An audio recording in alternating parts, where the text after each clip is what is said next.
लगभग 2 घंटे की मेहनत के बाद फाइनली सारी स्ट्रे कैट्स सेफली केजेस में शिफ्ट हो गई थीं। एक एक करके सबको गाड़ी में रखा गया। कैट्स ऑब्वियसली सडन चेंज से खुश नहीं थी। हर तरफ मियाओ मियाओ की आवाज़ें आ रही थीं। कुछ तो केज के अंदर इधर उधर घूम रही थीं, कुछ बार्स पकड़कर बाहर देख रही थीं। लेकिन जैसे ही सॉन्ग यू ने उनके रेगुलर पैकेट खोले, सब धीरे धीरे शांत होने लगे, जैसे उन्हें पता हो कि अच्छा ये वही इंसान है, फिर ठीक है। एक छोटा सा किटन सबसे ज़्यादा अटेंशन खींच रहा था। वो इतना टाइनी था कि ऑलमोस्ट कॉटन बॉल जैसा लग रहा था। उसे उसकी माँ के साथ एक बड़े केज में रखा गया था। यूजीशी उसके सामने घुटनों पर बैठ गया और किटन भी वीक सी आंखों से उसकी तरफ देखने लगा। दोनों कुछ देर बस एक दूसरे को देखते रहे। फिर यूजीशी ने धीरे से कहा, कितना छोटा है ये। तभी फेंग हुए क्लिपबोर्ड लेकर आई और बोली, टोटल 8 कैट्स, बिल्कुल वैसे ही जैसे तुमने डिस्क्राइब किया था। उसने एक डॉक्यूमेंट सॉन्ग यू को दिया और बोली, यहाँ साइन कर दो, हम इन्हें शेल्टर ले जाकर क्लीन अप और अडॉप्शन प्रिपरेशन शुरू करेंगे। तब जाकर यूजीशी को पूरा पिक्चर समझ आया। फेंगयुए लोकल एरिया के सबसे बड़े स्ट्रे एनिमल रेस्क्यू शेल्टर में काम करती थी और उनका काम था स्ट्रे एनिमल्स को रेस्क्यू करके उनके लिए परमानेंट होम्स ढूंढना। और ये पूरा ऑपरेशन सॉन्ग यू ने अरेंज किया था। फेंग युए हंस पड़ी और यूजीशी से बोली, गुड थिंग कि तुम यहाँ थे।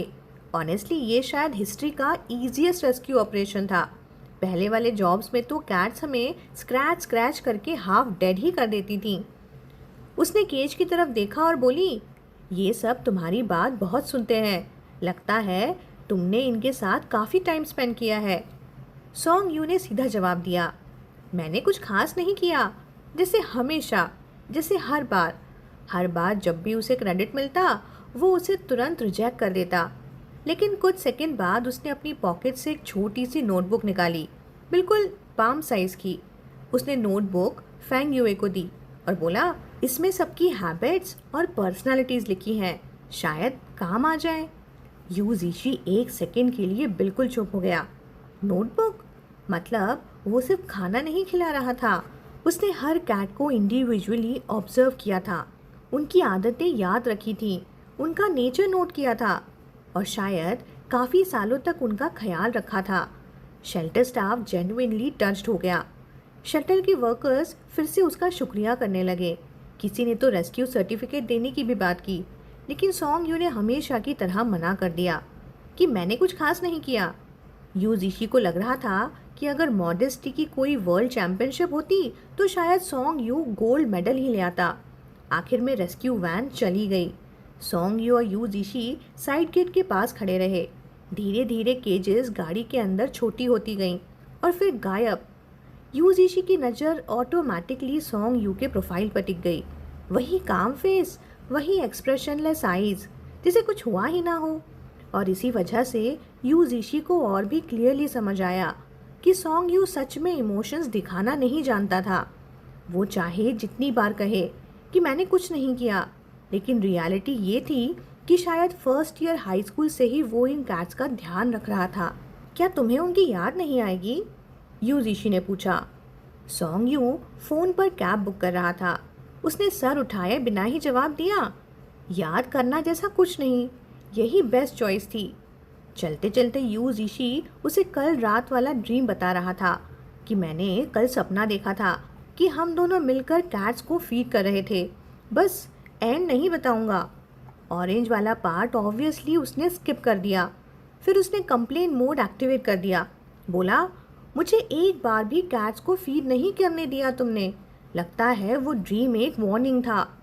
सॉन्ग यू ने साइड देखते हुए कहा, सिर्फ स्ट्रे कैट्स को खाना खिलाना एक्चुअली अनकंट्रोल्ड काइंडनेस है। उसकी बात थोड़ी हार्श लगी, लेकिन यूजीशी जानता था कि जब सॉन्ग यू सीरियस होता है तब वो प्रैक्टिकल बात करता है कि लाइक अगर तुम सिर्फ खाना खिलाओगे और बाद में उन्हें सड़कों पर छोड़ दोगे तो सराउंडिंग साइकोलॉजी भी अफेक्ट होगी और इन कैट्स की पूरी ज़िंदगी में तुम कितनी बार उन्हें खाना खिला पाओगे। सॉन्ग यू ने धीरे से कहा, इससे बेटर है कि उन्हें एक घर मिलने का चांस मिले। यूजीशी चुप हो गया। उसे अचानक वो बात याद आई जो सॉन्ग यू ने बहुत पहले कही थी, काइंडनेस भी रिस्पॉन्सिबिलिटी के साथ आनी चाहिए। सिर्फ दिल अच्छा होना काफ़ी नहीं, उस अच्छाई का अंजाम भी सोचना पड़ता है। तब उसे फाइनली समझ आया कि सॉन्ग यू ये सब छुपके से क्यों करता था। अगर स्कूल में सबको पता चल जाता तो लोग एक्साइटमेंट में रोज़ कैट्स को खाना खिलाने आते, फोटोज़ लेते, अटेंशन मिलती, लेकिन कैट्स को परमानेंट होम शायद कभी नहीं मिलता। इसीलिए सॉन्ग यू ने शोर नहीं मचाया, न क्रेडिट लिया, न अप्रिसिएशन मांगी। बस इतने सालों तक चुपचाप उनका ख्याल रखा और जब जाने का वक्त आया तो उनके लिए एक नया घर ढूंढ दिया। यू जीशी मानता था कि वो अक्सर चीज़ों को इतनी गहराई से नहीं सोचता जितना सॉन्ग यू सोचता था, लेकिन एक बात में उसे पूरा यकीन था, दुनिया में शायद उससे ज़्यादा कोई नहीं जानता था कि सॉन्ग यू की विश पूरी हो। वो धीरे से बोला, मुझे लगता है वो छोटे किटन्स डेफिनेटली किसी अच्छी फैमिली के पास जाएंगे। उसकी आंखों में जेन्युइन उम्मीद थी। फिर हमेशा की तरह उसने एक बिल्कुल यू जीशी वाली बात कर दी। बोला, बिल्कुल मेरी तरह, मैं अपनी सारी गुड लक और एक्सपीरियंस उनको ट्रांसफ़र कर देता हूँ। सॉन्ग यू का एक्सप्रेशन तुरंत थोड़ा ख़राब हो गया। उसे बिल्कुल पसंद नहीं था जब यू जीशी खुद को स्ट्रे कैट्स के साथ कंपेयर करता था। उसने साइड ग्लांस दिया, फिर सीधा सामने देखने लगा और बोला, तुम्हारा एक्सपीरियंस रेफरेंस के लायक नहीं है और वैसे भी तुम्हारे पास कोई खास लक नहीं है। यू जीशी सीधा प्रोटेस्ट मोड में चला गया। बोला, ये किसने डिसाइड किया? मैं तो बहुत लकी हूँ। सॉन्ग यू ने कामली जवाब दिया, शेल्टर पहुँच जाना और अडॉप्ट हो जाना अलग बात है, और अडॉप्ट हो जाना और रिस्पॉन्सिबल फैमिली मिल जाना भी अलग बात है। उसकी आवाज़ प्रैक्टिकल थी। बोला, कभी कभी ये एंडलेस वेटिंग होती है, सब कुछ लक पर डिपेंड करता है। ये वर्ड्स थोड़े क्रूअल लग रहे थे, लेकिन फिर उसकी टोन हल्की सी बदल गई। बोला, तुम उनके जैसे नहीं हो। यू जीशी ने उसकी तरफ देखा और सॉन्ग यू ने बिल्कुल सीरियस फेस के साथ दुनिया की सबसे अजीब बात बोल दी, तुम तो सीधा आसमान से गिर गए थे। यू जीशी तुरंत फ्रॉन कर गया। बोला, मैं क्या पाए हूँ? सॉन्ग यू ने उसकी तरफ देखा। उसकी डार्क आइज में रोशनी रिफ्लेक्ट हो रही थी और उस रिफ्लेक्शन में यू जीशी का चेहरा भी। कुछ सेकंड बाद सॉन्ग यू ने बोला, एप्पल भी गिर सकता है, जबकि वो कहना चाहता था, you are the apple of my eye. Newton वाला रेफरेंस, साइंटिफिक एक्सक्यूज़, और उस एक्सक्यूज़ के पीछे छुपा हुआ एक फीलिंग जो वो डायरेक्टली बोलना नहीं चाहता था, लेकिन ऑब्वियसली यू जीशी का दिमाग कहीं और चला गया। न्यूटन, कर्ली विग, बस कन्वर्सेशन ख़त्म। उसने सॉन्ग यू की बात का हिडन मीनिंग बिल्कुल मिस कर दिया, लेकिन सीक्रेटली उसने फिर भी डिसाइड कर लिया कि वो अपनी सारी गुड लक उन कैट्स को डेडिकेट ज़रूर करेगा, हर किटन को, हर कैट को, ताकि सबको एक सेफ और वार्म घर मिल सके। घर पहुंचते ही लिंगरोंग ने इंट्रोगेशन स्टार्ट कर दी। कहाँ गए थे तुम दोनों? सॉन्ग यू ने बिना ब्लिंक किए जवाब दिया, बुक स्टोर। और यू जीशी ने भी तुरंत एक्टिंग स्टार्ट कर दी। हाँ हाँ, बस एक छोटी सी प्रॉब्लम थी। जब वो घर से निकले थे तब उनके कपड़ों पर कैट फर नहीं था, अब पूरे कपड़े कैट हेयर से चमक रहे थे। मुझे बड़ी गर्मी लग रही है, मैं शॉवर लेने जा रहा हूँ। यू जीशी सीधा ऊपर भाग गया। नीचे मीनवाइल लिंगरोंग अपनी लेटेस्ट मास्टरपीस दिखाने लगी, एक जायंट हाइकिंग बैकपैक, और लिटरली हर पॉसिबल चीज़ उसमें ठूस दी गई थी। Medicine, snack, emergency items, extra item, जो तुम सोच सको सब, और शायद इमरजेंसी के इमरजेंसी आइटम्स भी। देखो, सब यूज़फुल हैं, और ये मेडिसिन भी ले जाना। सॉन्ग यू ने बैग देखा, फिर माँ को देखा। बोला, मैं क्या अपनी नई टेरिटरी एस्टैब्लिश करने जा रहा हूँ? जियायू। लिंगरोंग तुरंत एक्सप्लोड हो गई। माँ का प्यार समझते ही नहीं हो तुम। सॉन्ग यू बेचारा अब क्या ही बोलता। अपस्टेयर्स यू जीशी रूम में कपड़े चेंज कर रहा था। उसने कैजुअली पॉकेट चेक की और एक क्रम्पल्ड लॉलीपॉप रैपर निकला, वही लॉलीपॉप रैपर जो सुबह सॉन्ग यू ने दिया था। वो उसे डस्टबिन में फेंकने ही वाला था, लेकिन पता नहीं क्यों उसने रैपर उल्टा करके देख लिया और अगले सेकंड उसका एक्सप्रेशन वियर्ड हो गया। Strawberry milk? उसने रैपर को दोबारा देखा, फिर एक और बार। अजीब है, उसे क्लियरली याद था कि जब उसने वो लॉलीपॉप सॉन्गयू के बैग में छुपाकर डाला था तब वो फ्लेवर रास्पबेरी था, लेकिन जो सॉन्गयू ने उसे वापस दिया उसका रैपर स्ट्रॉबेरी मिल्क फ्लेवर का था। एंट्रेंस एग्ज़ाम अब बिल्कुल सामने आ चुके थे और चाहे थर्ड ईयर जूनियर हाई के स्टूडेंट्स हो या थर्ड ईयर हाई स्कूल के, सबकी ज़िंदगी एकदम डिसिप्लिन्ड और रूटीन वाली हो गई थी।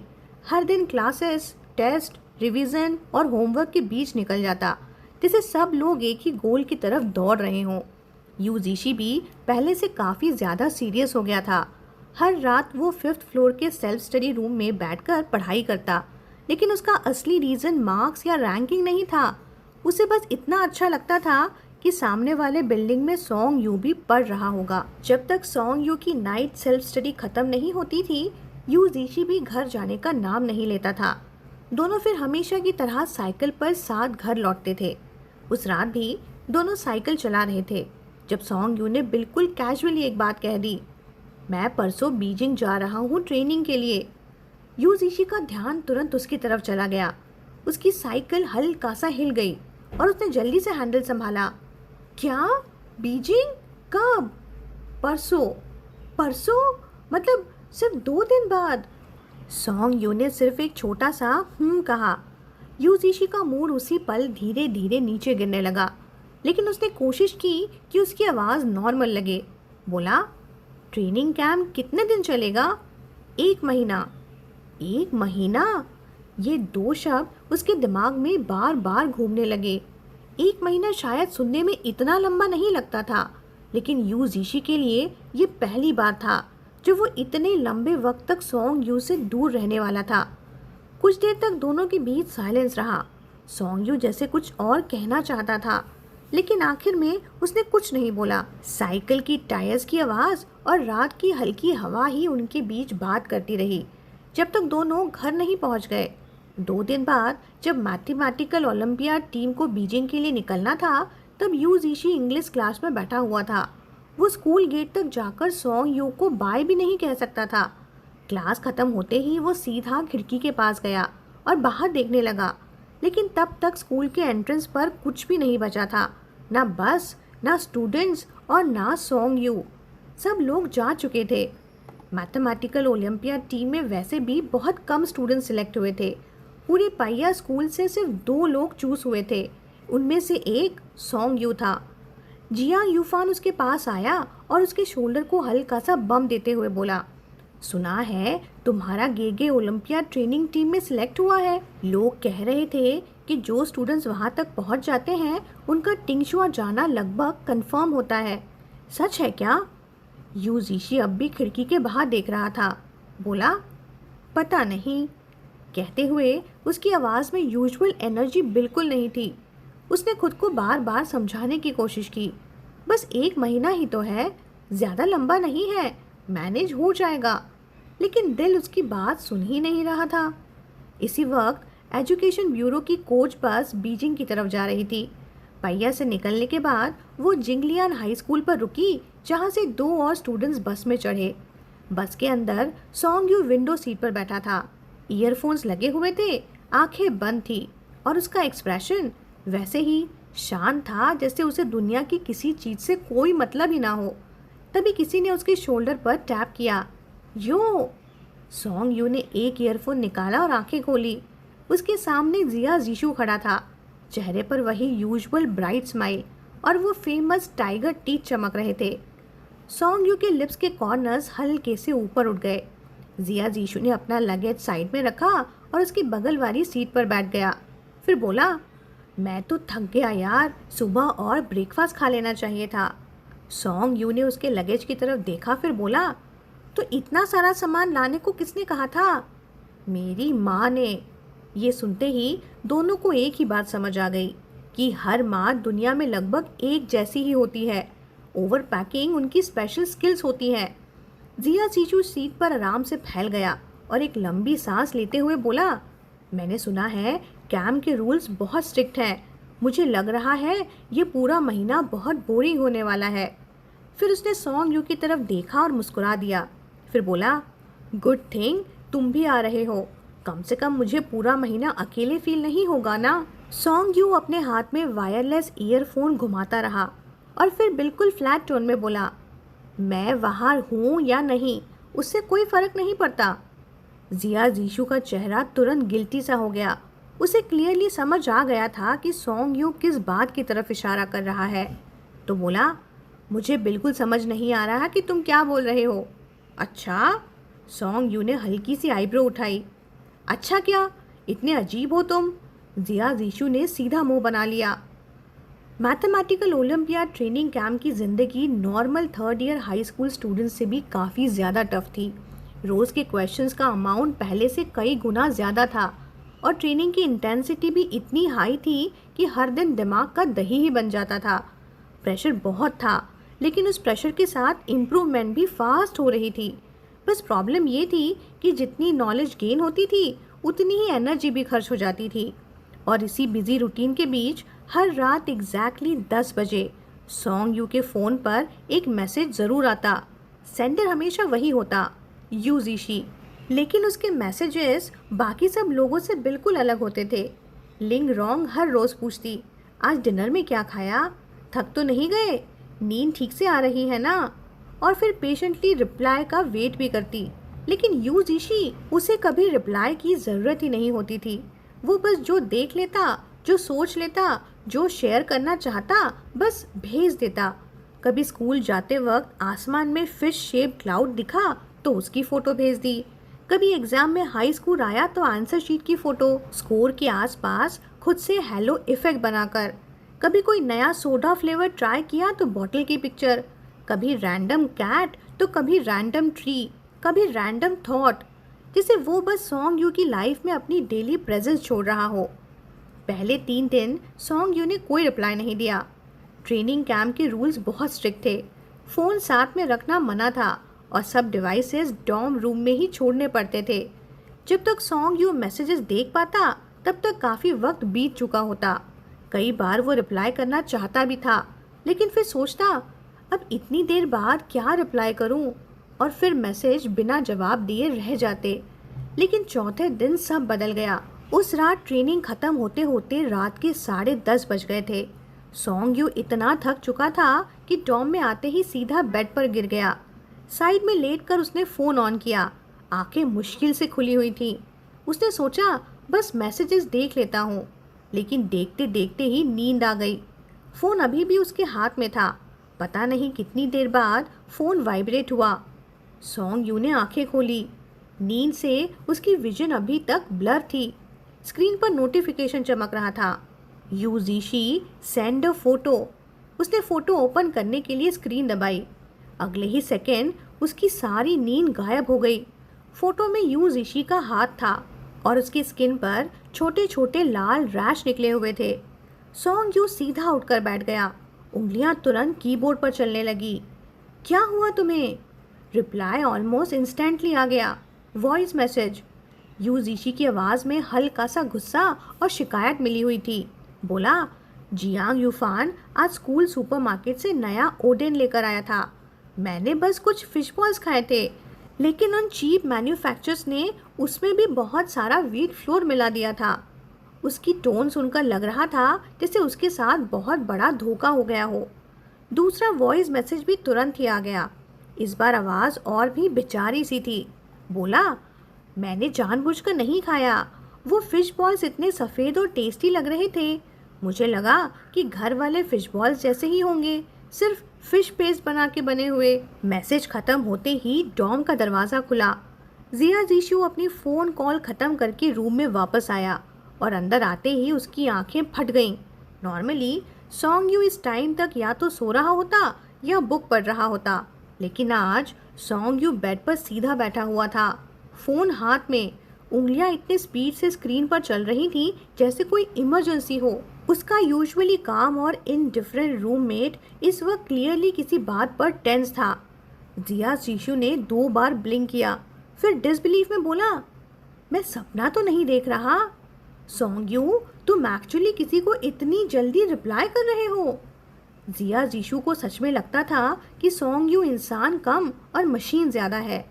आम दिनों में वो अपनी एनर्जी इतनी केयरफुली कंजर्व करता हो जैसे उसके पास लिमिटेड बैटरी हो, जैसे लास्ट 1%। दिन भर बस पढ़ाई, ट्रेनिंग और सोने का रूटीन, ना ज़्यादा एक्स्ट्रा बातें, ना फालतू सोशलाइजिंग। अगर कोई उससे पूछे कि हॉबी क्या है तो शायद सरवाइव करना ही जवाब देता।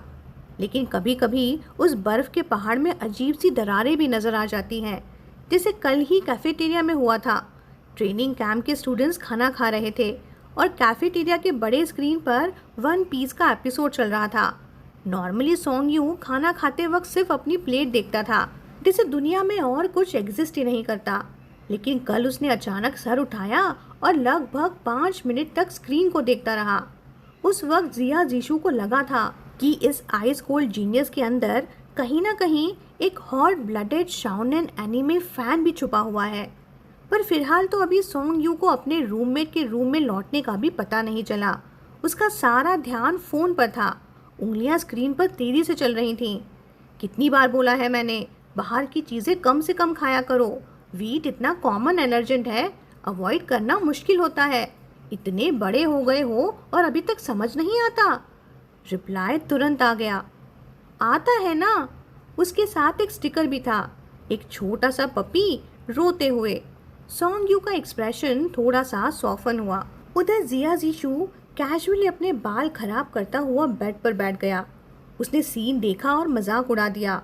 बोला, वाह तुम चैट भी करते हो।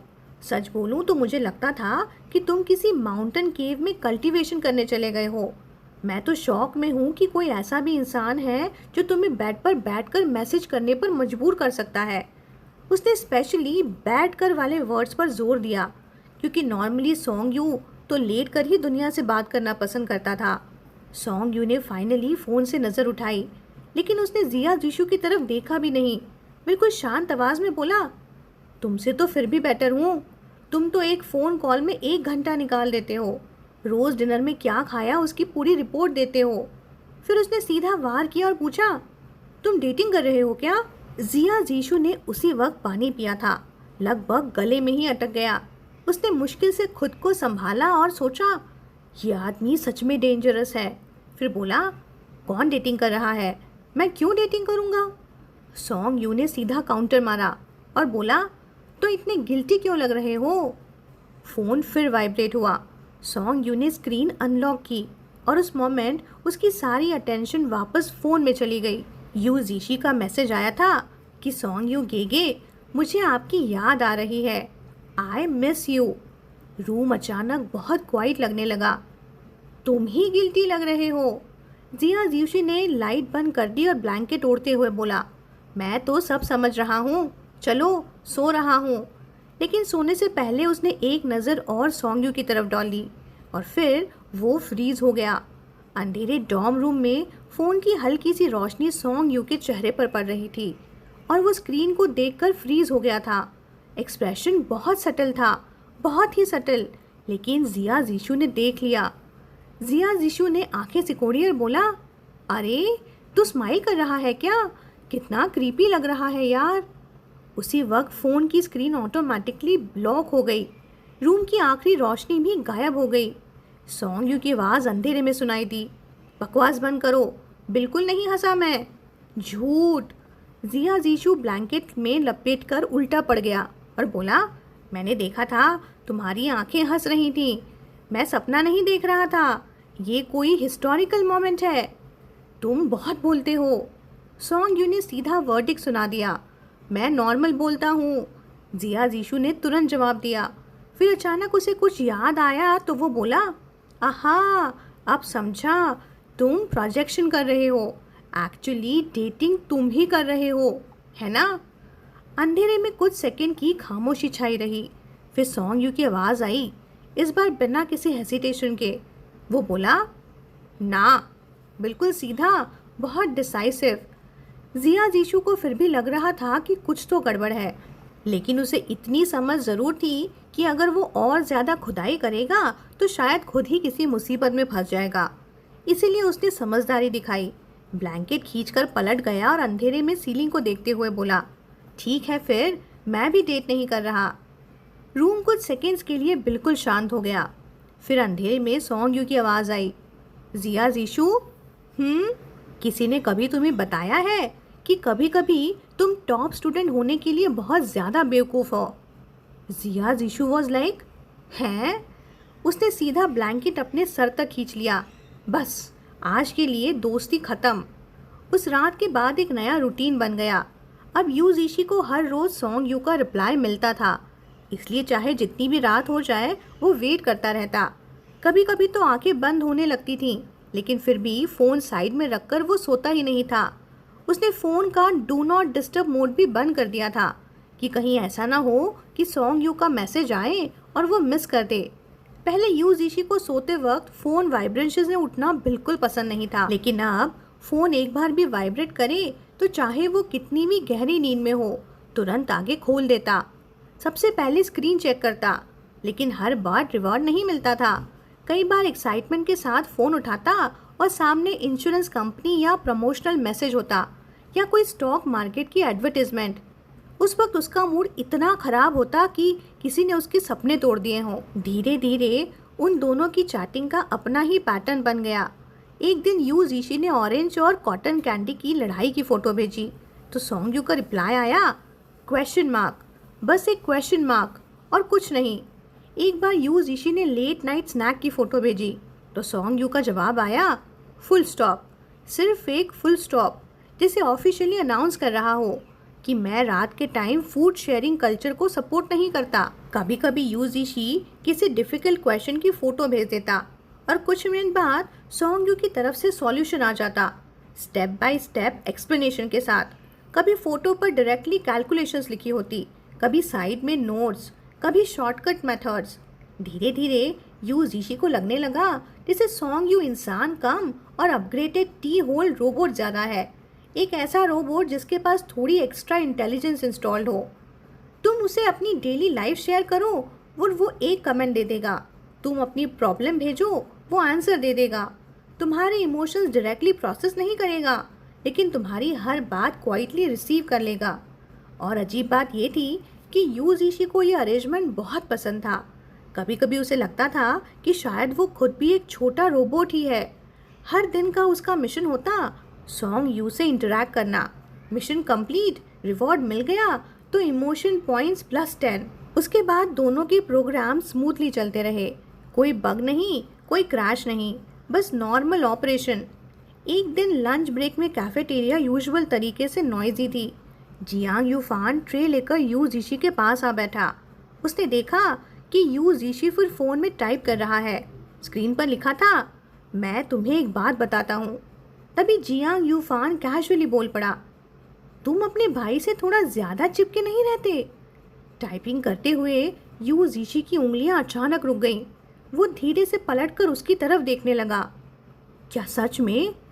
जियांग यूफान को समझ नहीं आया कि वो किस बात का जवाब मांग रहा है, तो बस बोला, हाँ, मैथमेटिकल ओलंपियाड कैंप ख़त्म होने वाला है ना, सिर्फ 10 दिन बचे हैं। मैं तो तुम्हारे लिए काउंटडाउन कर रहा हूँ। नहीं, यू जीशी ने फिर पूछा। इस बार उसकी आवाज़ पहले से ज़्यादा सीरियस थी। उसने पूछा, क्या मैं सच में क्लिंगी लगता हूँ? जियांग यूफान ने नूडल्स का एक बड़ा बाइट लिया। उसने ज़्यादा सोचा भी नहीं, बस बोला, थोड़ा सा, बस इतना ही बोला। और फिर तुरंत अपना ध्यान खाने में लगा दिया। खाते खाते बोलता गया, वैसे ये कैफेटेरिया भी स्कैम है। नाम का श्रेडेड पोर्क नूडल्स, लेकिन पोर्क कहाँ है? मैं सिर्फ नूडल्स ही नूडल्स देख रहा हूँ। पर यू जीशी का ध्यान उस दिन कैफेटेरिया के खाने पर बिल्कुल भी नहीं था। जियांग यूफान की एक कैजुअल सी बात ने उसके दिमाग में तूफान खड़ा कर दिया था। वो यही सोच रहा था, क्या सच में मैं इतना क्लिंगी हूँ? जितना ज़्यादा वो इस बारे में सोचता उतना ही बेचैन होता जा रहा था। और इसी बेचैनी में उसकी उंगली गलत जगह टच कर गई। डिलीट करने की बजाय मैसेज सेंड हो गया कि गेगे, मैं तुम्हें एक बात बताता हूँ। मैसेज जाते ही उसका दिल धक से रह गया। अरे! उसने तुरंत मैसेज रिकॉल करने की कोशिश की, लेकिन उससे पहले ही आया नया नोटिफिकेशन। यू जीशी स्क्रीन को घूरता रह गया। इतनी जल्दी? जैसे सामने वाला पहले से फ़ोन पकड़ कर बैठा हो। उसने काफ़ी देर तक सोचा। एक तरफ वो याद करने की कोशिश कर रहा था कि वो असल में क्या कहना चाहता था। दूसरी तरफ जियांग यूफान की बात बार बार उसके दिमाग में घूम रही थी कि तुम अपने भाई से थोड़ा ज़्यादा चिपके नहीं रहते। और फिर उसे सॉन्ग यू की बात याद आई कि ट्रेनिंग कैंप में नींद भी पूरी नहीं होती, रोज़ थक कर गिर जाता है। शायद मैं सच में उसे डिस्टर्ब कर रहा हूँ क्या? आखिर में उसने बस एक छोटा सा रिप्लाई भेज दिया, रहने दो। कुछ ही सेकंड्स बाद फ़ोन फिर से वाइब्रेट हुआ। सॉन्ग यू ने रिप्लाई में भेजा था एक क्वेश्चन मार्क, और उसके तुरंत बाद एक और मैसेज आया। तो फिर भेजा क्यों था? यू जीशी ने स्क्रीन देखी और अचानक महसूस किया कि सॉन्ग यू शायद उतना बिजी नहीं था जितना वो दिखाता था, कम से कम अभी तो नहीं। उसके दिमाग में जो पहला थॉट आया वही उसने टाइप कर दिया बिना ज़्यादा सोचे। क्या मैं बिना बात के तुम्हें मैसेज नहीं कर सकता? मैसेज सेंड करने के बाद उसने फिर से पढ़ा, एक बार, दो बार, तीन बार, और जितना ज़्यादा पढ़ता गया उतना ही ऑकवर्ड लगने लगा। सेंटेंस में कुछ तो गड़बड़ थी, लेकिन एग्जैक्टली क्या गड़बड़ थी वो समझ नहीं पा रहा था। आखिर उसने फ़ोन जियांग यूफान के सामने रख दिया कि एक बार देखना। जियांग यूफान ने मैसेज पढ़ा, फिर उसकी आंखें धीरे धीरे बड़ी हो गईं और अगले सेकंड वो ज़ोर से हंस पड़ा। भाई, तुम ये क्या भेज रहे हो? उसने एग्जैगरेटेड टोन में पढ़ना शुरू किया। क्या मैं बिना बात के तुम्हें मैसेज नहीं कर सकता? उसकी आवाज़ बिल्कुल किसी नाराज़ छोटी बीवी जैसी लग रही थी। बोला, वाह कितना इमोशनल लग रहा है, बिल्कुल ऐसा जैसे कोई वाइफ हस्बैंड से कंप्लेन कर रही हो। उसने मिमिक करके भी बताया, क्या अब मैं तुम्हें बिना बात के मैसेज भी नहीं कर सकती? और ये सब तू अपने भाई को बोल रहा था, उसके टेम्पर के साथ? How dare you! You Jishi का चेहरा तुरंत गर्म हो गया। बोला, हे बकवास बंद करो। उसने फ़ोन वापस खींच लिया।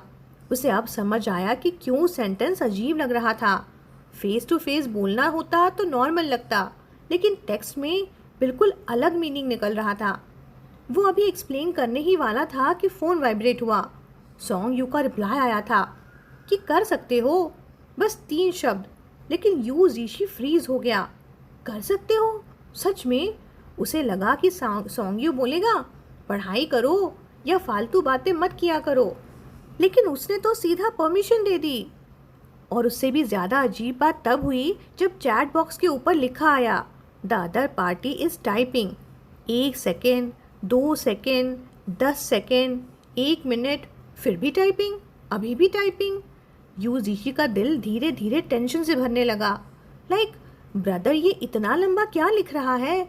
क्या मुझे डांटने वाला है, या ट्रेनिंग कैंप का स्ट्रेस उसके दिमाग पर चढ़ गया है? वो कैफेटेरिया से निकलकर क्लासरूम की तरफ जा रहा था। नाइफ सेल्फ स्टडी शुरू होने वाली थी। फ़ोन बंद करने ही वाला था कि मैसेज फाइनली आ गया। मैसेज में सॉन्ग यू ने लिखा था, रात को 10:15 के बाद कॉल कर सकते हो। और फिर 1 सेकंड बाद दूसरा मैसेज भी आया, अगर तुम चाहो तो। यू जीशी रास्ते में ही रुक गया। स्क्रीन की रोशनी उसकी आंखों में पड़ रही थी। उसका दिल एकदम हल्का हो गया, जैसे किसी ने अंदर छुपाकर रखी हुई सारी बेचैनी निकाल दी हो। कॉल? सॉन्ग यू ने खुद कॉल करने को कहा था, और उसने अगर तुम चाहो तो भी ऐड किया था। जैसे उसे लग रहा था कि शायद यू जीशी मना कर देगा। उधर ट्रेनिंग कैंप कैफेटेरिया में जिया जीशु ट्रे लेकर अंदर आया, और उसने फिर एक अजीब सीन देखा। सॉन्ग यू फ़ोन पकड़े खड़ा था, स्क्रीन की तरफ देख रहा था, बिल्कुल ध्यान से। जिया जीशु की आंखें फिर से फट गईं। अरे, मुझे तो लगा था तुम फ़ोन रूम में ही छोड़ देते हो। यहाँ तो सिग्नल भी मुश्किल से मिलता है, अब तो तुम फ़ोन कैफेटेरिया तक ले आने लगे हो।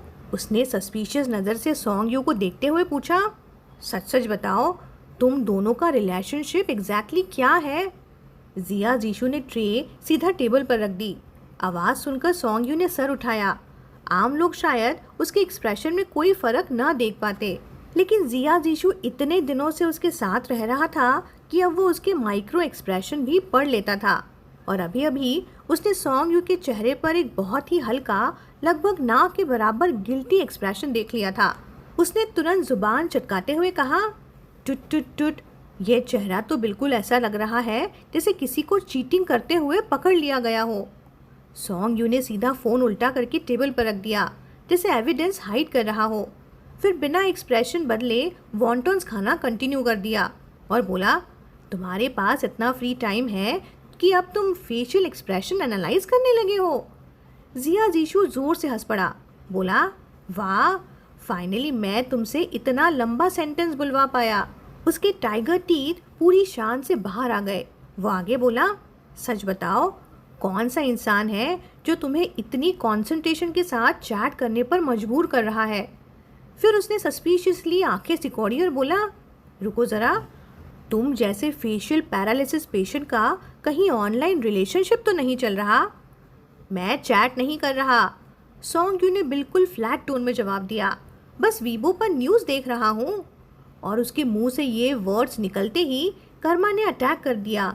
Buzz buzz buzz buzz. Phone एक के बाद एक नोटिफिकेशन से हिलने लगा।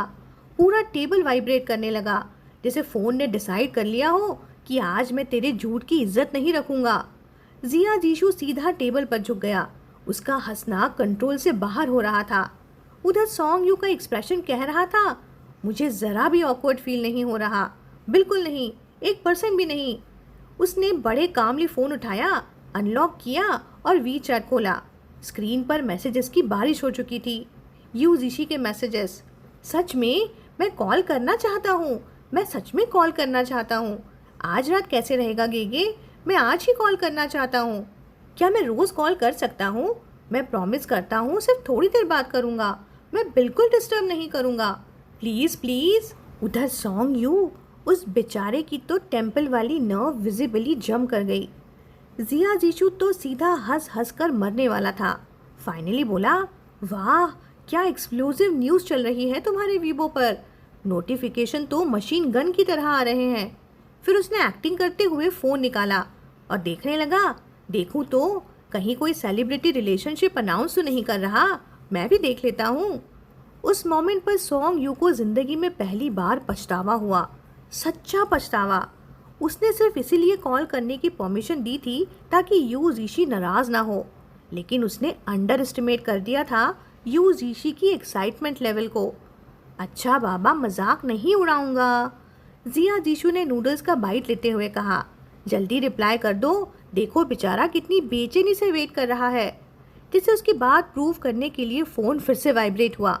यू जीशी ने तुरंत फिंगर पॉइंट की और बोला, देखा, इम्पेशेंट हो रहा है।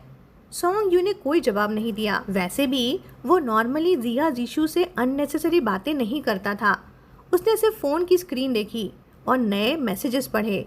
सॉन्ग यू गेगे, क्या आप रेस्ट कर रहे हो? क्या मैं सिर्फ 1 मिनट के लिए कॉल कर सकता हूँ? मैं अभी आपकी आवाज़ सुनना चाहता हूँ। कैफेटेरिया की सारी आवाज़ें उस मोमेंट बैकग्राउंड में चली गईं। सॉन्ग यू कुछ सेकंड तक स्क्रीन को देखता रहा। फिर उसने ट्रे साइड में रखी, वॉन्टन्स आधे ही छोड़ दिए, फ़ोन उठाया और बिना कुछ कहे कैफेटेरिया से बाहर निकलने लगा। जिया जीशु उसकी पीठ को दूर जाते हुए देखता रहा। 1 सेकेंड, 2 सेकेंड, 3 सेकेंड।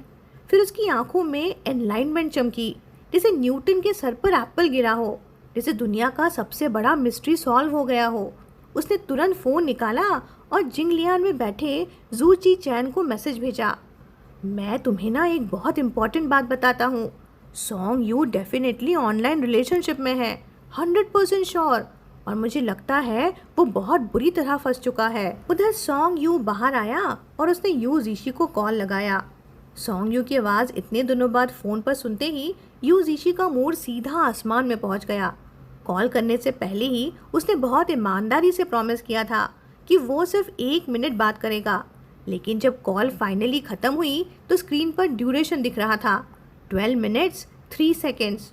और ऑनेस्टली अगर सॉन्ग यू ने कॉल कट ना किया होता तो शायद वो और भी बोलता रहता।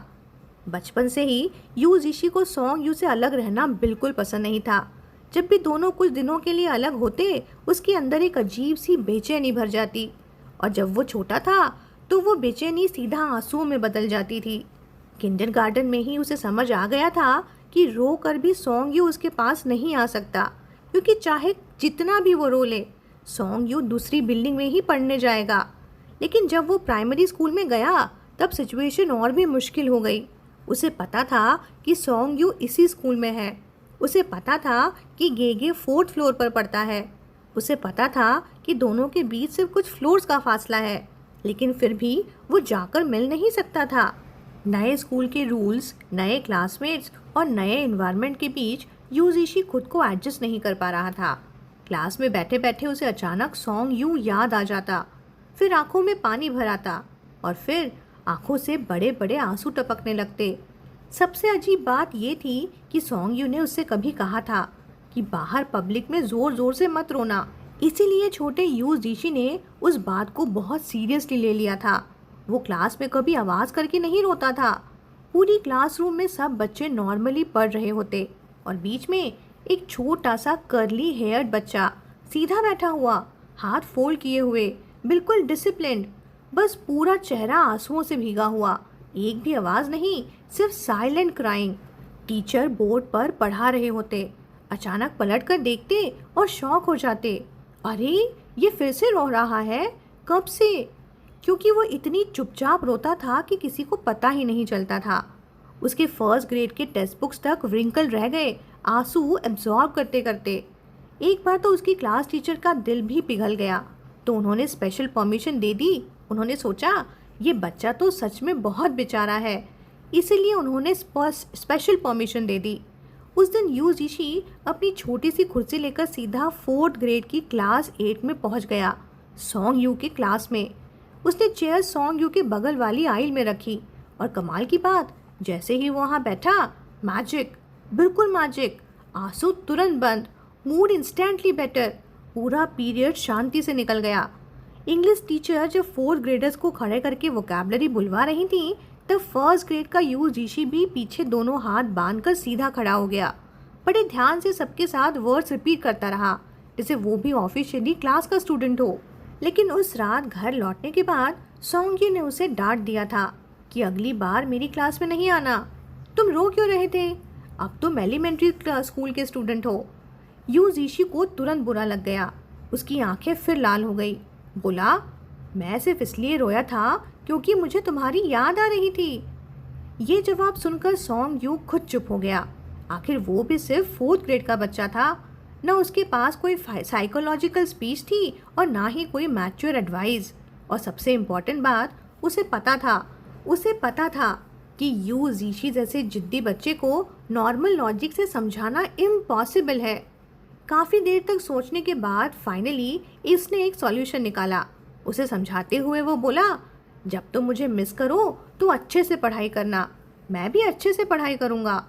यूजीशी ब्लिंक करते हुए उसकी तरफ देखने लगा। फिर उसने पूछा, फिर क्या होगा? फिर मुझे पता चल जाएगा कि तुम मुझे मिस कर रहे हो, सॉन्ग यू ने पूरी सीरियसनेस के साथ कहा, क्योंकि हम दोनों एक ही काम कर रहे होंगे ना, समझे? छोटा यूजीशी तुरंत कंफ्यूज हो गया। उसके लिए ये थ्योरी बहुत एडवांस थी।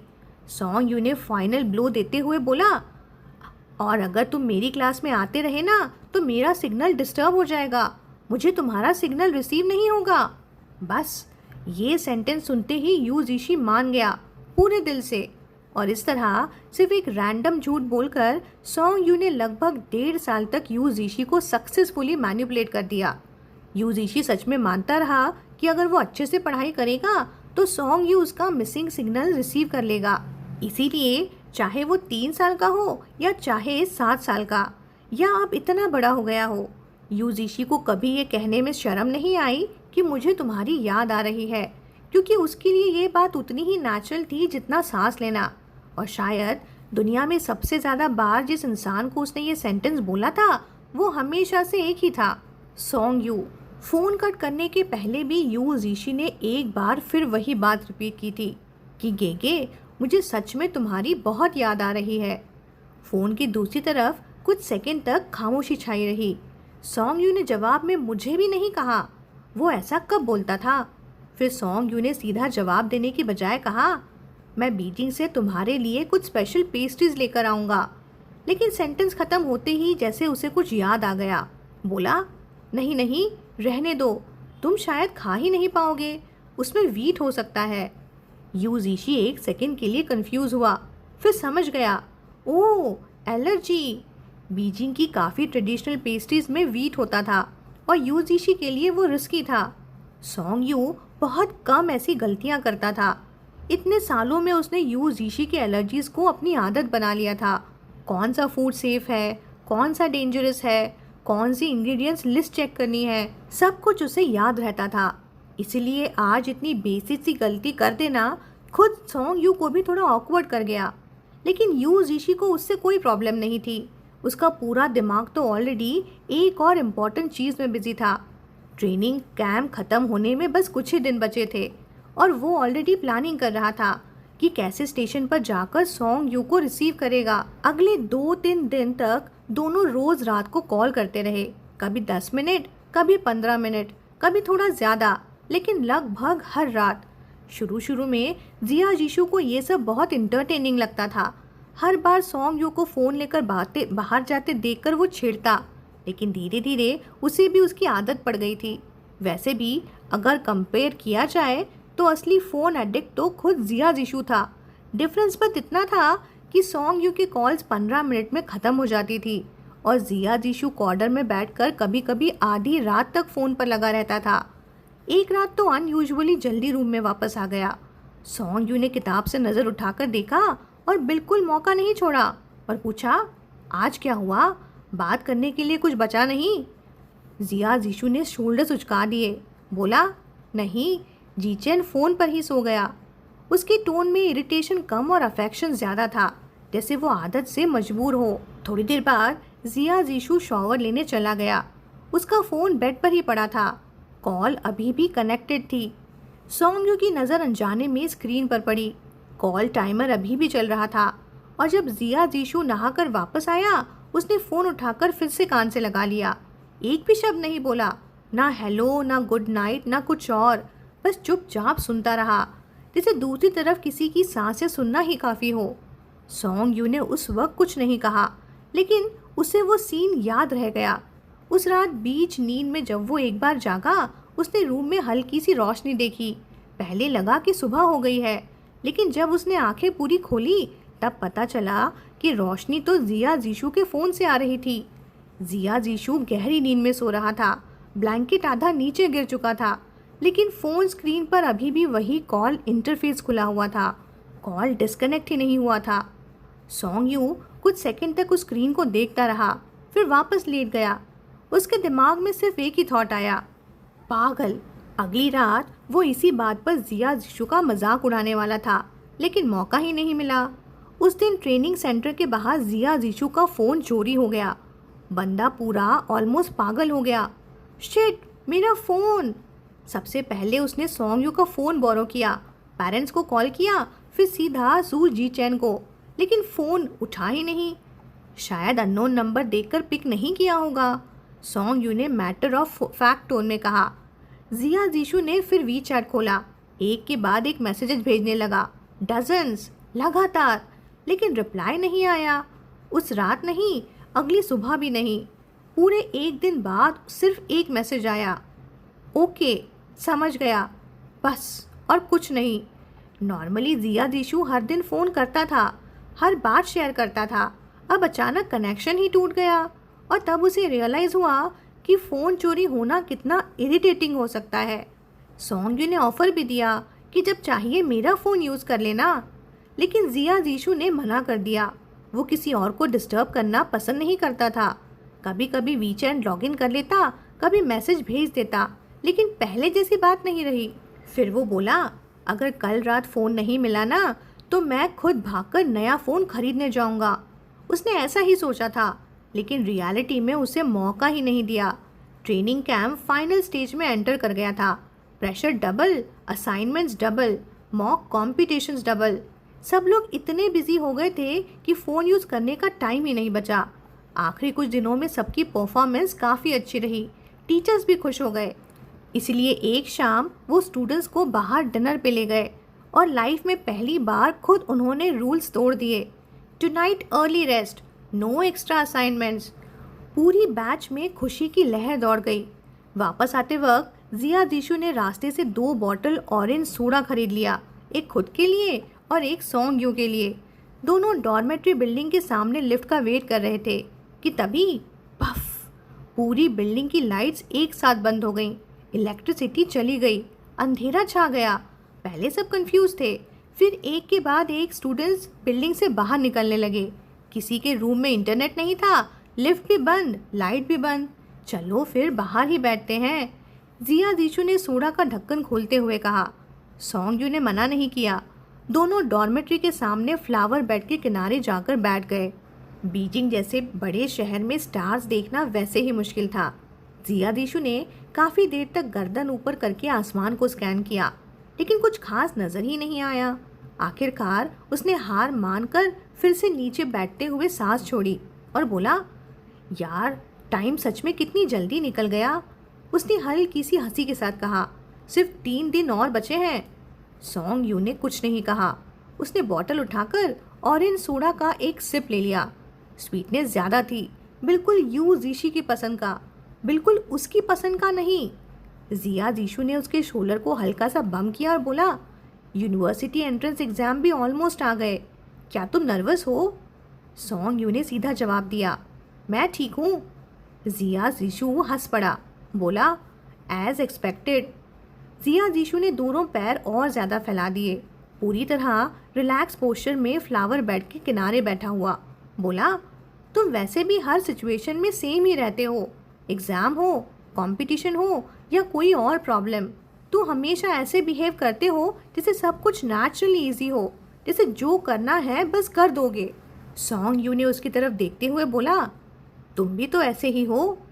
बिल्कुल नहीं, जिया जीशु ने तुरंत सर हिला दिया। बोला, मैं ज़्यादातर एक्टिंग करता हूँ। उसने अपना दायां घुटना फोल्ड किया और उस पर बाजू रखकर उस पर चिन टिका दी। उसकी यूजुअल केयरफ्री स्माइल अब भी थी, लेकिन उसके पीछे कुछ और भी था। बोला, पता है सबसे फनी बात क्या है? सब लोग मुझे पॉजिटिव समझते हैं, लेकिन सच बताऊं, मैं हर रोज़ रियलिटी से भाग रहा होता हूँ। हवा धीरे से गुजर गई। दूर कहीं स्टूडेंट्स की आवाज़ें आ रही थीं, लेकिन जिया जीशु की आवाज़ उस सबके बीच बहुत साफ सुनाई दे रही थी।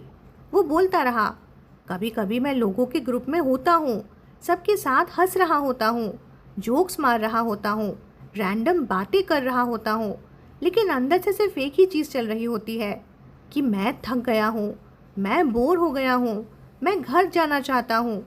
फिर भी मैं स्माइल करता रहता हूँ, क्योंकि अगर एक्टिंग करता रहूँ तो सब कुछ ईजी लगता है, कम से कम अननेसेसरी ट्रबल तो नहीं होती। सॉन्ग यू ने उसकी तरफ देखा। सच कहूँ तो ये बात उसने पहले ही नोटिस कर ली थी। जिया जीशु हमेशा सबसे ज़्यादा हंसता था, सबसे ज़्यादा बात करता था, सबसे ज़्यादा एनर्जेटिक लगता था, लेकिन कभी कभी उसकी आंखों में अजीब सी थकान दिख जाती थी, जैसे कोई बहुत देर तक एक मास्क पहने हुए हो। सॉन्ग यू कुछ बोलना चाहता था, एक सवाल काफ़ी दिनों से उसके दिमाग में था, लेकिन वो डिसाइड नहीं कर पा रहा था कि पूछना चाहिए या नहीं। उसने बॉटल के अंदर उठते बबल्स को देखा। एक एक करके वो सरफेस तक आ रहे थे और फूट रहे थे। आखिर उसने पूछ ही लिया। बोला, अगर तुम इतना ट्रबल अवॉइड करना चाहते हो तो फ्यूचर में क्या करोगे? जिया जीशु ने कन्फ्यूजन से उसकी तरफ देखते हुए पूछा, फ्यूचर? सॉन्ग यू ने सीधा उसकी आंखों में देखा। उसकी आवाज़ शांत थी। उसने पूछा, एक्टिंग बंद करो, मैं पहले ही समझ गया हूँ। बस इतना सुनते ही जिया जीशु को समझ आ गया कि वो किस बात की तरफ इशारा कर रहा है। उसने अपना चेहरा घुटनों में छुपा लिया। एक लंबी सांस निकली, बहुत लंबी। काफ़ी देर तक वो कुछ नहीं बोला, सिर्फ हवा चलती रही। फिर उसने बॉटल साइड में रख दी और बोला, मैं बस जो होगा देखा जाएगा वाली लाइफ जीना चाहता हूँ। उसकी नज़र ज़मीन पर टिक गई। बोला, तुम्हें कभी ऐसा फील हुआ है जब तुम्हें पता हो कि तुम कुछ ऐसा करने वाले हो जिसके बारे में तुम खुद श्योर नहीं हो, तब तुम बस यही चाहते हो कि सब कुछ वैसा का वैसा ही रहे, कुछ भी चेंज ना हो। ये जिया जीशु के वर्ड्स थे, लेकिन उन्हें सुनते ही सॉन्ग यू का दिल हल्का सा कस गया, क्योंकि वो फीलिंग उसके लिए भी बहुत फैमिलियर थी, काफ़ी फैमिलियर। सॉन्ग यू ने जवाब नहीं दिया और शायद इसी वजह से जिया जीशु ने टॉपिक बदल दिया।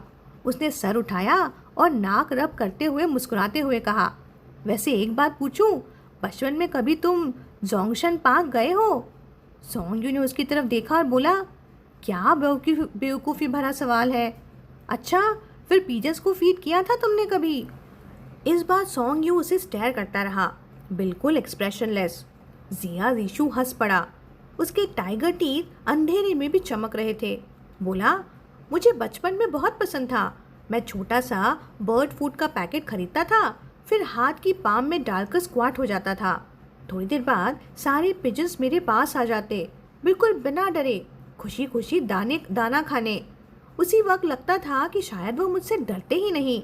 लेकिन उसकी स्माइल धीरे से हल्की पड़ गई।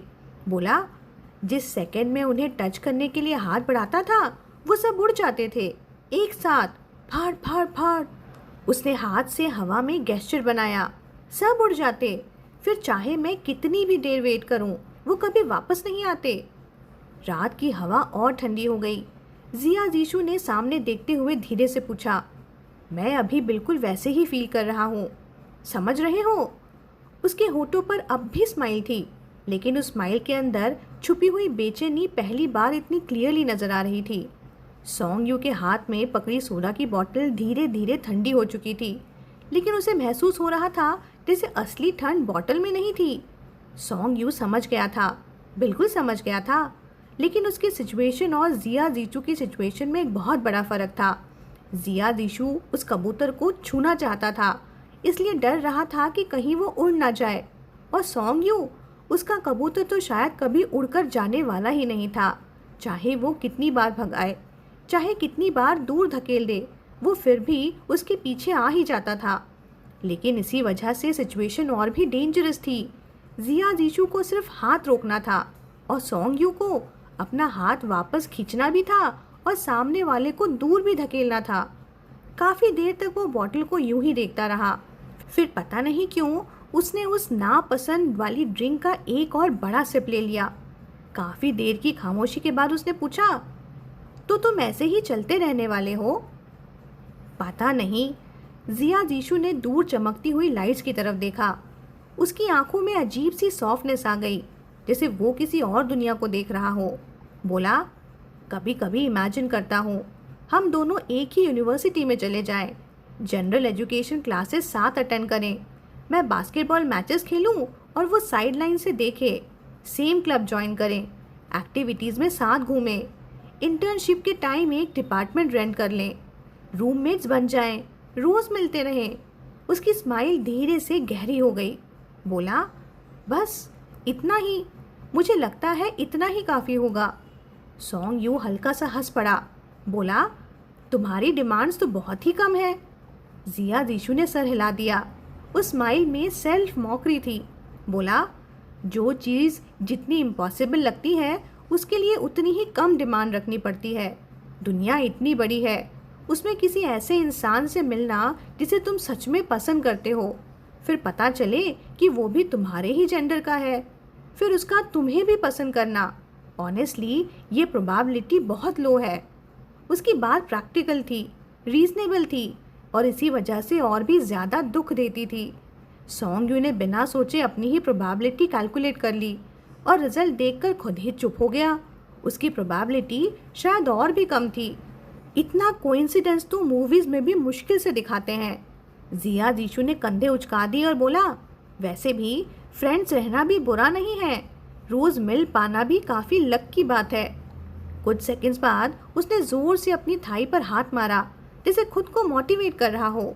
बोला, फ्यूचर में उसकी गर्लफ्रेंड हो या वाइफ, जब तक मैं इमेजिन नहीं करता तब तक वो होगी ही नहीं। ये लॉजिक इतना स्टूपिड था कि खुद जिया जीशु को भी फनी लग रहा था। लेकिन सॉन्ग यू नहीं हंसा, बिल्कुल नहीं, क्योंकि वो जानता था कभी कभी इंसान इसी तरह सरवाइव करता है, खुद को धोखा देकर। तभी डॉर्मेट्री बिल्डिंग में लाइट्स वापस जल उठीं। पूरा एरिया एक साथ रोशन हो गया। टीचर्स ने दूर से चिल्लाना शुरू कर दिया, सब लोग अंदर, रेस्ट टाइम। जिया जीशु खड़ा हुआ और पूरी बॉडी स्ट्रेच की, फिर बोला, चलो।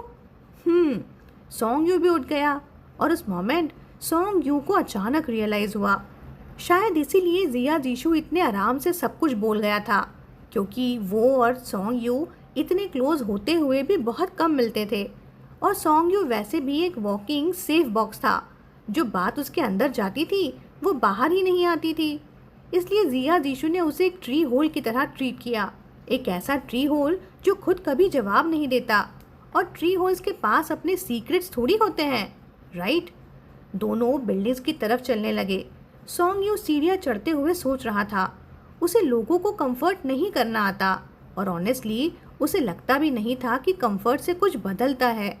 लेकिन आज की कन्वर्सेशन के बाद उसके दिमाग में बार बार कुछ सीन्स फ्लैश हो रहे थे। उस बारिश वाले दिन का लंच, जू जी चैन का लाल हो गया कान, और वो पल जब दो हाथ एक दूसरे को बस हल्का सा छूकर अलग हो गए थे। एक सेकंड के लिए सब कुछ क्रिस्टल क्लियर हो गया, जैसे कोई डिफिकल्ट ओलंपियाड प्रॉब्लम सॉल्व करते वक्त अचानक सॉल्यूशन सामने आ जाए, जैसे आंसर शीट एकदम क्लियर हो जाए, जैसे किसी ने क्वेश्चन के साइड में हिंट लिख दिया हो। उसे अब भी नहीं पता था कि आंसर सही है या गलत। वो एग्जामिनर नहीं था, बस एक स्टूडेंट था, क्वेश्चन के बाहर खड़ा हुआ, रूल समझने की कोशिश करता हुआ। लेकिन पहली बार उसने महसूस किया कि शायद वो सिर्फ देखना नहीं चाहता, शायद वो भी इस एग्जाम में पार्टिसिपेट करना चाहता था। सॉन्ग यू ने काफ़ी देर तक कुछ नहीं कहा, लेकिन अंदर ही अंदर उसने आंसर ऑलरेडी दे दिया था। जिया जीशु और उसमें फ़र्क था, बहुत बड़ा फ़र्क। जिया जीशु का पिजन अब भी पकड़ा जा सकता था। उसके पास चांस था, सच बोलने का चांस, कोशिश करते रहने का चांस, और शायद खुश होने का चांस भी। इसलिए काफ़ी देर चुप रहने के बाद सॉन्ग यू ने आखिर बोल ही दिया कि एक बार ट्राई करके देखना। जिया जीशु लिटरली फ्रीज हो गया। उसने सोचा था कि ट्री होल सिर्फ सुनेगा, रिप्लाई करेगा भी तो शायद एक या आई डोंट नो, लेकिन ये तो डायरेक्ट एनकरेजमेंट था। सॉन्ग यू ने उसकी तरफ देखा भी नहीं। उसकी आवाज़ हमेशा की तरह शांत थी। बोला, वापस जाने के बाद बस एक बार ट्राई करना, हो सकता है कि रिजल्ट तुम्हारी एक्सपेक्टेशन से बहुत बेटर हो। जिया जीशु चुप हो गया और सॉन्ग यू भी, क्योंकि सच ये था कि उसे खुद नहीं पता था कि आंसर सही है या गलत, लेकिन वो दिल से चाहता था कि इस बार उसका सॉल्यूशन करेक्ट निकले।